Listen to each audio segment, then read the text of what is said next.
સુરતમાં પોતાના જ ઘરમાં 72 કલાક સુધી વિડીયો કોલ પર ડિજિટલ અરેસ્ટમાં રહેલા સુરત મનપાના નિવૃત્ત એક્ઝિક્યુટિવ એન્જિનિયર અમિત દેસાઈને સુરત સાયબર ક્રાઇમ પોલીસે ફિલ્મી અંદાજમાં રેસ્ક્યુ કરી તેમની જીવનભરની કમાણીના 46 લાખ બચાવી લીધા. આરોપીઓએ નકલી વર્ચ્યુઅલ કોર્ટ રૂમ બનાવી જજ, વકીલ, બેંક મેનેજર બતાવીને વૃદ્ધને એટલો ડરાવી દીધો હતો કે તે પોતાની મિલકત વેચીને પૈસા ટ્રાન્સફર કરવા તૈયાર થઈ ગયા હતા. આ દરમિયાન પોલીસે સમયસર પહોંચીને કેવી રીતે સાયબર માફિયા સાથે વાત કરીને વૃદ્ધોને બચાવ્યા તેનો વિડીયો પણ સામે આવ્યો છે. આ ઘટનાની શરૂઆત સોમવારે બપોરે થઈ હતી. વર્ષ 2022માં નિવૃત્ત થયેલા અમિત દેસાઈએ મે મહિનામાં જ કેનેડાથી પરત ફર્યા. તેમને એક અજાણ્યા લોકલ નંબર પરથી ફોન આવ્યો. ફોન કરનારે પોતાની ઓળખ પોલીસ અને સીબીઆઈ અધિકારી તરીકે આપી અને વૃદ્ધને કહ્યું કે તમારા આધાર કાર્ડ અને બેંક એકાઉન્ટનો ઉપયોગ મની લોન્ડરિંગમાં થયો છે. કુખ્યાત આરોપી નરેશ ગોયલ સામે જે રેડ કોર્નર નોટિસ જાહેર થઈ છે તેમાં 45 કરોડના ફ્રોડમાં તમારા દસ્તાવેજો વપરાયા છે. અમિત દેસાઈ અંગે કઈ પ્રતિક્રિયા આપે કે કંઈ સમજે તે પહેલાં જ તેમના મોબાઈલ પર એસબીઆઈ અને સીબીઆઈના લેટરપેડ પર લખેલા બોગસ ડોક્યુમેન્ટ્સ અને વોરંટનો મારો ચલાવવામાં આવ્યો. એક નિવૃત્ત અને સન્માનિત અધિકારી માટે આ આઘાતજનક હતું. સાયબર ઠગાઈ કરનારાઓ એટલી સિફતથી જાળ બિછાવી હતી કે અમિતભાઈને વિશ્વાસ આવી ગયો કે ખરેખર તે મુસીબતમાં ફસાઈ ગયા છે.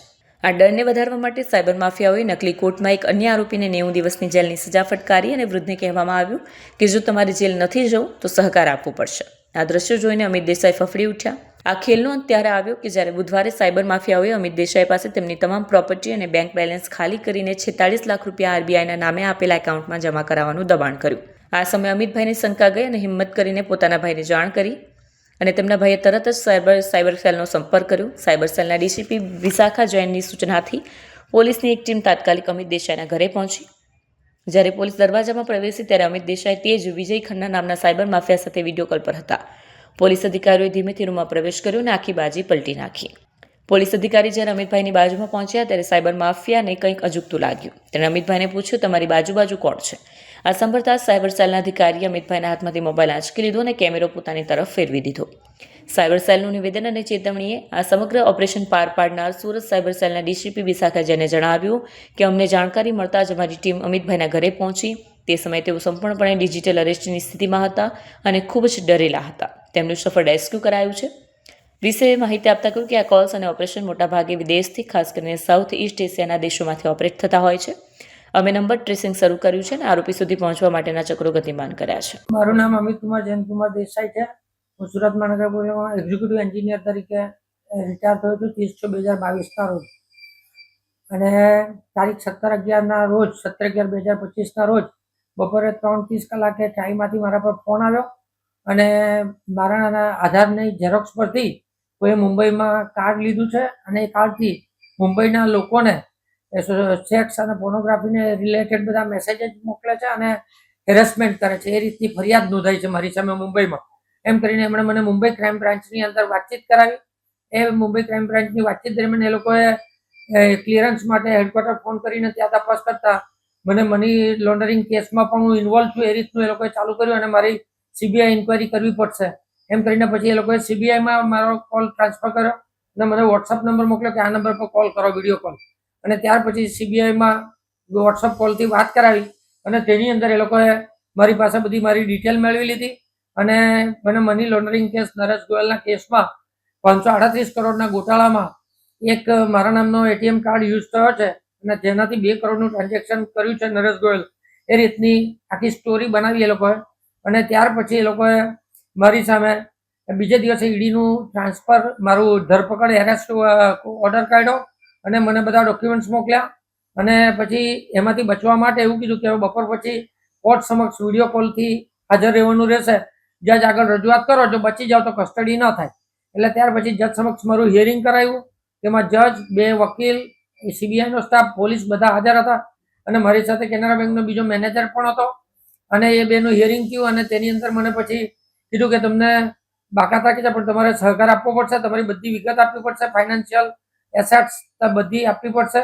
અને ત્યાર પછી બીજે દિવસે મારી પાસે બધા ડોક્યુમેન્ટ્સ લઈ લીધા અને બપોર પછી એ લોકોનો ફોન આવ્યો કે હવે આ બધું વેચી દેવું અને આના લિક્વિડ પૈસા તમે આરબીઆઈની અંદર અમે જે બેંક ખાતા નંબર મોકલીએ તેની અંદર તમે બેંકમાં આરટીજીએસથી ટ્રાન્સફર કરો.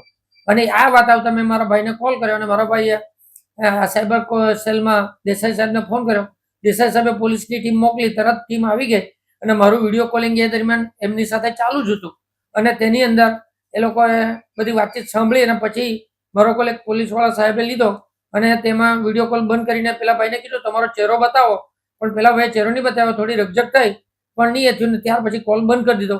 પછી અમે સાયબર સેલ ઓફિસે આવ્યા, મેડમને મળ્યા અને સાહેબને મળીને બધો મારા કેસની ડિટેલ આપી અને તપાસ ચાલુ કરી સાહેબ. એટલે એમ તો એ બધું જ એમ કે વેચી દેવું એવું કહેતા હતા. પછી મારી પાસે કઈ હતું નહીં એટલે શેર અને મ્યુચ્યુઅલ ફંડ ને એ બધાના પેપર્સ જે હતા તે કર્યા તો એની અંદર 46 લાખ જેવી રકમ થતી હતી અને એ પૈસા એમ કે આ બધું વેચી દેવું તમે ને એ પૈસા અમને લિક્વિડ ટ્રાન્સફર કરો. ગઈકાલે સાયબર ક્રાઇમ સેલ સુરત પોલીસને માહિતી મળી કે એક એસએમસીના રિટાયર્ડ વરિષ્ઠ નાગરિક છે, એમનું નામ છે અમિતભાઈ દેસાઈ અને એમની સાથે ડિજિટલ અરેસ્ટની પ્રક્રિયા ચાલુમાં જ છે. તો અમારી ટીમ તરત જ એમની રેસિડેન્સમાં પહોંચી ગઈ અને જ્યારે પહોંચી ત્યારે કોલ લાઈવ જ હતો અને એમાં જે સામેવાળો ક્રિમિનલ છે એ પોતાને મુંબઈ ક્રાઇમ બ્રાન્ચથી એક આઈપીએસ ઓફિસર તરીકે ઓળખ આપીને એમની સાથે છેતરપિંડી કરતો હતો. એમની પાસેથી આખી મિલકતની ડિટેલ્સ પણ લઈ લીધી હતી અને જે ડિજિટલ અરેસ્ટ છે એ છેલ્લા 3 દિવસથી ચાલતો હતો અને જે મિલકતની માહિતી 46 લાખની એમની પાસેથી મેળવી હતી. એમને એમ કહેવામાં આવ્યું કે તમે તમામને લિક્વિડેટ કરીને અમે લોકો જે ખાતા આપી રહ્યા છીએ એમાં તમે તમામ અમાઉન્ટ ટ્રાન્સફર કરી દો. અને એના સિવાય એમને એક ડરાવવા અને ધમકાવવામાં પણ આવ્યું હતું કે તમારો જે આધાર કાર્ડ છે અને ફોન નંબર છે એક મની લોન્ડરિંગના કેસમાં ઉપયોગ થયો છે એટલા માટે તમને ડિજિટલ અરેસ્ટ કરવામાં આવ્યું છે. તો હું ખરેખર તમામ નાગરિકોને અપીલ કરું છું સુરત શહેર પોલીસ વતી કે એવા કોઈક પ્રક્રિયા ડિજિટલ અરેસ્ટની કોઈ પણ પ્રક્રિયા કોઈ પણ લો એજન્સી જે ઇન્ડિયામાં છે એ નથી કરતી. અમે લોકો જે અરેસ્ટ કરીએ છીએ એ માત્ર ફિઝિકલ અરેસ્ટ હોય છે અને તમે એવું કંઈક કોલ આવે અને એ લોકો કહે કે તમે ડિજિટલી અરેસ્ટ થઈ ગયા છો તો તરત જ લોકલ પોલીસ સ્ટેશન અથવા તો સાયબર ક્રાઇમ પોલીસ સ્ટેશનમાં જાણ કરો અને એવા કોઈ કમ્યુનિકેશનમાં સામેવાળા સાથે એંગેજ નહીં કરો. એમને કોઈ તમારું જે પર્સનલ ડિટેલ્સ છે કે ખાતાનું ડિટેલ્સ હોય કે તમારું ઇન્વેસ્ટમેન્ટનું ડિટેલ્સ હોય કોઈ પણ આપવાની જરૂરિયાત નથી, કેમ કે એ લોકો થોડો ઘણો આઈડિયા લઈ લે છે કે તમારી કેપેસિટી કેટલી છે અને એ મુજબ તમારી સાથે ફ્રોડ કરે છે.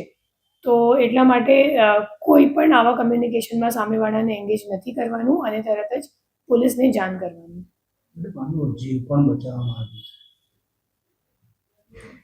એમના જે અમે લોકોને જે મોબાઈલ વગેરે મળ્યું છે, નંબર વગેરે મળ્યું છે, એમનો ટેકનિકલ વર્કઆઉટ કરીને અમે લોકો જે ક્રિમિનલ છે એમને સુધી પહોંચવાનો પ્રયત્ન કરી રહ્યા છીએ અને જે કાકા છે એ તો બચી ગયા. એમનો જે 46 લાખ રૂપિયા છે અમે લોકો એમને રેસ્ક્યુ કરી લીધું છે અને અમાઉન્ટ ટ્રાન્સફર એ કરે એના પહેલાં આપણે ત્યાં પહોંચી ગયા હતા.